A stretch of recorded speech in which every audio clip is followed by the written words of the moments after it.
کیونکہ اصل سوراخ سے تو وہ چیز باہر آ گئی. اب وہ چاہے پیشاب ہو، ودی، مدی، منی، کیڑا، پتھری. ودی اور مدی اور منی،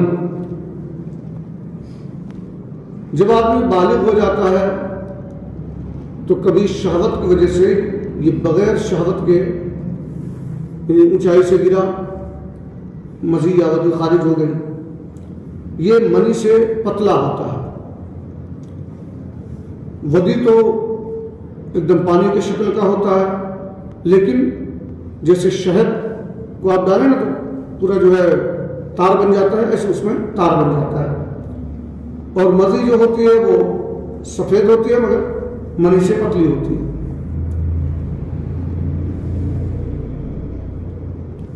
اگر یہ چیزیں نکلیں تو وضو ٹوٹ جائے. اب ایک بات یہاں اور بھی ذکر ہے کہ منی نکلنے سے صرف وضو کیسے ٹوٹے گا، جبکہ اس سے تو آدمی کو غسل فرض ہونا چاہیے. تو جب شہوت کے ساتھ منی نکلے گی تو غسل فرض ہوگا. اور بے شہوت مثلا کہیں سے گرنے کی وجہ سے یا بہت دیر تک، یہ آج کل جو بائک وغیرہ پہ بھی جو ہے بیٹھنے کی وجہ سے بہت سارے لوگوں کو یہ مرض لاحق ہو جاتا ہے، یا کسی کو جریان کی شکایت ہے جس کو دھات کی بیماری کہتے ہیں. اگر یہ شکایت ہے اور بغیر شہوت کے اس کے قطرے باہر آ جاتے ہیں تو اس سے صرف وضو ٹوٹے گا، غسل فرض نہیں ہوگا. یہ یاد رکھیں کہ غسل فرض ہوگا منی شہوت کے ساتھ نکلنے کی وجہ سے. یوں ہی عورت کے سوراخ سے کوئی چیز نکلی مگر ہنوز اوپر والی کھال کے اندر ہی ہے، جب بھی وضو جاتا رہے گا.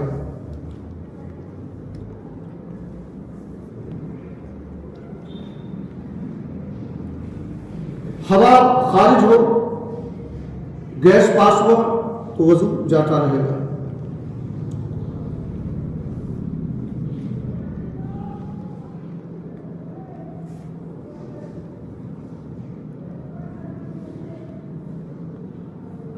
اگر پیشاب کے مقام سے ہوا نکلے تو وضو نہیں جائے. اگر مرد نے پیشاب کے سوراخ میں کوئی چیز ڈالی اور پھر وہ اس میں سے لوٹ آئی تو اس سے بھی وضو نہیں جائے گا. حقنہ لیا اور دوا باہر آ گئی یا کوئی چیز پاخانہ کے مقام میں ڈالی اور باہر نکل آئی تو وضو ٹوٹ جائے گا.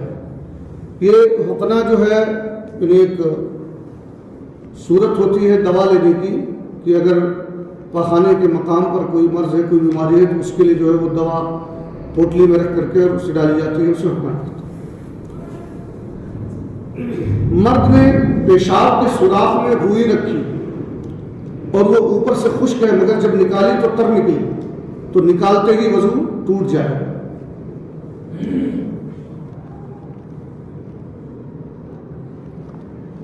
خون یا پیپ یا پیلا پانی کہیں سے نکل کر بہا، کہیں سے، اور اس بہنے میں ایسی جگہ پہنچنے کی صلاحیت تھی کہ جس کا وضو یا غسل میں دھونا فرض ہے تو وضو جاتا رہے. مثلا یہاں پہ دمبل تھا، اس میں سے پیپ نکلا اور بہہ کر کے یہاں، یعنی اس میں اتنی صلاحیت تھی کہ وہ یہاں تک بہہ کر آ جائے، اگرچہ وہ نہیں بہہ کر آیا تو وضو ٹوٹ جائے گا. اور اگر صرف نکلا، اپنی جگہ سے نکلا اور ابھرا، جیسے کبھی ہوتا ہے کہ کچھ باریک سے چپ گیا تو خون تو نکلتا ہے اور نکل کے اپنی جگہ پہ ابھرتا ہے لیکن بہتا نہیں ہے تو وضو نہیں جائے. جیسے سوئی کی نوک یا چاقو کا کنارہ لگ جاتا ہے اور خون ابھر کر چمک جاتا ہے، یا خلال کیا یا مسواک کی یا انگلی سے دانت مانجے یا دانت سے کوئی چیز کاٹی اس پر خون کا اثر پایا، یا ناک میں انگلی ڈالے اس پر خون کی سرخی آ گئی مگر وہ خون بہنے کے قابل نہیں تھا تو وضو نہیں ٹوٹے گا.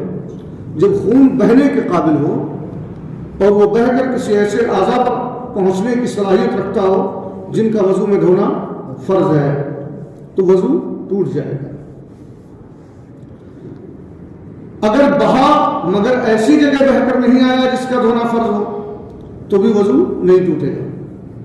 مثلا یہاں پہ کوئی زخم لگا اور یہاں سے خون بہا یہاں تک آیا, اب اس کے آگے اس میں بہنے کی صلاحیت بھی نہیں ہے تو اس سے وضو نہیں ٹوٹے گا. مثلا آنکھ میں دانا تھا اور ٹوٹ کر آنکھ کے اندر ہی پھیل گیا تو بہا تو لیکن اندر ہی پھیل گیا, باہر نہیں نکلا.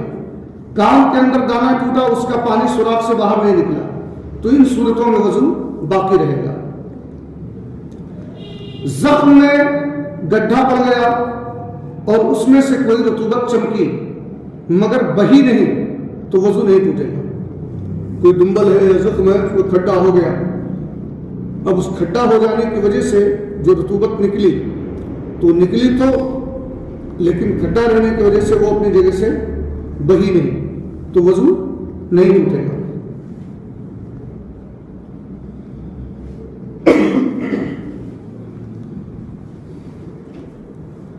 زخم سے خون وغیرہ نکلتا رہا اور یہ بار بار پہنچتا رہا. مثلا یہاں سے خون نکلا, ہم نے پہنچ دیا, جیسے نکلا میں نے پہنچ دیا, جیسے نکلا ہم نے پہنچ دیا, اس کو بہنے کی نوبت ہی نہیں آئی تو اب کیسے معلوم کریں؟ تو غور کرے کہ اگر ہم اتنا نہ پہنچتے تو یہ بہہ کر کے یہاں تک آ جاتا, اگر یہاں تک آ جاتا تو وضو ٹوٹ گیا, اور اگر یقین ہے کہ نہیں اگر ہم نہیں پہنچتے تو بھی یہاں تک بہہ کر نہیں آتا تو وضو نہیں ٹوٹے گا. یوں ہی اگر مٹی یا راکھ ڈال کر سکھاتا رہا تو اس کا بھی وہی حکم ہے کہ مٹی یا راکھ یا کوئی بھی پاؤڈر وغیرہ اس پہ ڈال دیا, خون بند ہو گیا, خون اسی پاؤڈر میں یا راکھ میں جذب ہو گیا. لیکن اگر یہ یقین ہے کہ یہ بہہ کر کے یہاں تک آ جاتا تو وضو ٹوٹ جائے گا, اور اگر یہ یقین ہے کہ نہیں اگر ہم یہ راکھ نہیں ڈالتے تو بھی یہ بہہ کر یہاں تک نہیں پہنچتا تو وضو نہیں ٹوٹے. پھوڑا یا پھلسی نچوڑنے سے خون بہا, جیسے کبھی کبھی ایسے دباتے نا لوگ, پھوڑا یا پھلسی کو ایسے دباتے ہیں زور سے, نچوڑنے سے خون بہا. اگرچہ ایسا ہو کہ نہ نچوڑتا تو نہ بہتا, لیکن اب چونکہ نچوڑنے سے بہ گیا جب بھی وضو ٹوٹ جائے گا. آنکھ, کان, ناف, پستان وغیرہ میں دانا یا ناسور, دانا سے مطلب پھنسی, یا ناسور یا کوئی بیماری ہو, ان وجوہ سے جو آنسو یا پانی بہے وہ وضو توڑ دے گا. آنکھ سے اگر کوئی ایسا پانی بہتا ہے دکھتی ہوئی آنکھ سے تو وہ وضو توڑ دیتا ہے. اسی طرح ناف سے اگر کوئی پانی یا پیپ وغیرہ بہے جو کسی دانہ یا کسی زخم یا کسی ناسور کی وجہ سے ہو. اسی طرح خواتین کے پستان میں کوئی دانہ وغیرہ ہو جائے اگر اس سے خون بہے تو ان تمام چیزوں سے وضو ٹوٹ جائے گا. اس سے جو آنسو یا پانی بہے وہ وضو توڑ دے گا. زخم یا ناک یا کان یا منہ سے کیڑا یا زخم سے کوئی گوشت کا ٹکڑا کٹ کر گرا تو وضو نہیں ٹوٹے گا. زخم سے یا ناک سے یا کان سے یا منہ سے کوئی کیڑا وغیرہ نکلا, یا زخم سے مطلب زخم تھا اب وہاں سے زخم جب سوکھنے لگتا ہے پپڑی نکلتی ہے یا گوشت کا کوئی حصہ نکلتا ہے تو اس کے وہ نکل کر گرے تو وضو نہیں ٹوٹے گا. اسی طرح منہ سے کوئی کیڑا نکلے, ناک سے نکلے تو وضو نہیں ٹوٹے گا, یا زخم میں سے کیڑا نکلے تو بھی وضو, کیڑے کے نکلنے سے وضو نہیں ٹوٹے گا. تھوڑا بولا بھی ہے تو ہم کو سمجھ میں آیا کہ آپ لوگ سن رہے ہیں. کان میں تیل ڈالا تھا اور ایک دن بعد کان یا ناک سے نکلا تو وضو نہیں جائے گا. یوں ہی اگر منہ سے نکلا جب بھی ناقص نہیں. ہاں اگر یہ معلوم ہو کہ کان کے ذریعے دماغ تک پہنچ گیا اور دماغ سے اتر کر معدے میں گیا اور اب معدے سے آیا ہے تو وضو ٹوٹ جائے گا. مگر ایسا ہوتا نہیں، بہت کم ہوتا ہے۔ لیکن قربان ان سرکاروں کے کہ انہوں نے باریک سے باریک مسائل کو بیان کر دیا تاکہ کہیں بھی کسی بھی حال میں کسی کو دشواری نہ پیش آئے۔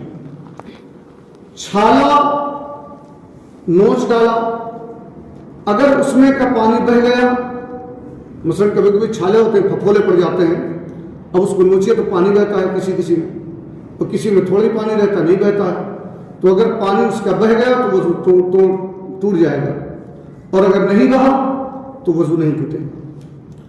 منہ سے خون نکلا، اگر تھوک پر غالب ہے تو وضو توڑ دے گا ورنہ نہیں۔ منہ میں سے کسی بھی جگہ سے خون نکلا یا اندر سے خون آیا، اب ہم نے تھوکا تو تھوک لال نکلا، اس کی پہچان یہ ہے غالب ہونے کی کہ اگر تھوک لال ہو گیا تو سمجھو خون کا رنگ تھوک کے رنگ پر غالب آ گیا، کیونکہ تھوک سفید ہوتا ہے تو تھوک کے رنگ اس نے بدل دیا نا، تو وہ غالب آ گیا، تو اب وضو ٹوٹ جائے گا۔ اور اگر تھوک کا رنگ نہیں بدلا،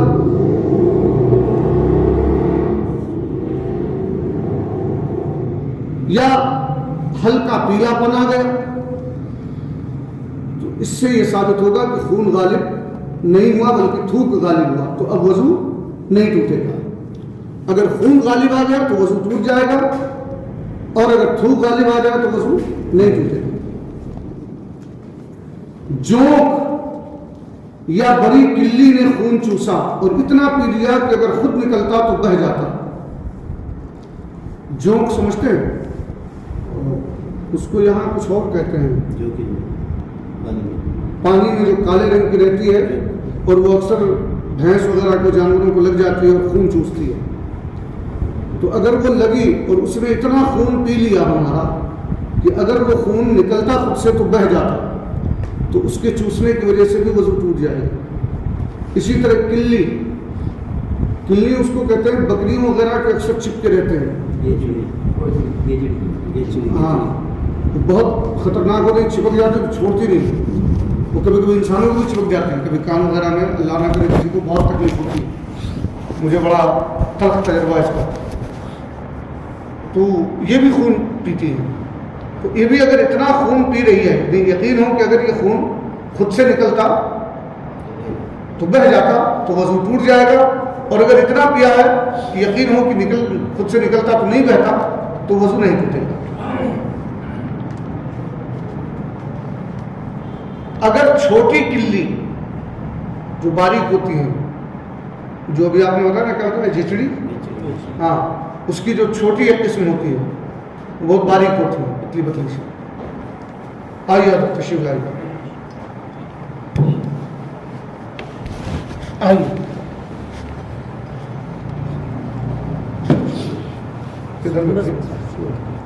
گھر بیٹھے معاشرے سے۔ تو اس میں ایک باریک قسم کی ہوتی ہے جس میں وہ کتنا بھی خون پی لے تو اتنا نہیں ہوگا کہ بہہ جائے۔ جو باریک والی ہوتی ہیں وہ کتنا بھی پیٹ بھر کے خون پی لیں تو بہنے بھر کا نہیں ہوتا ہے۔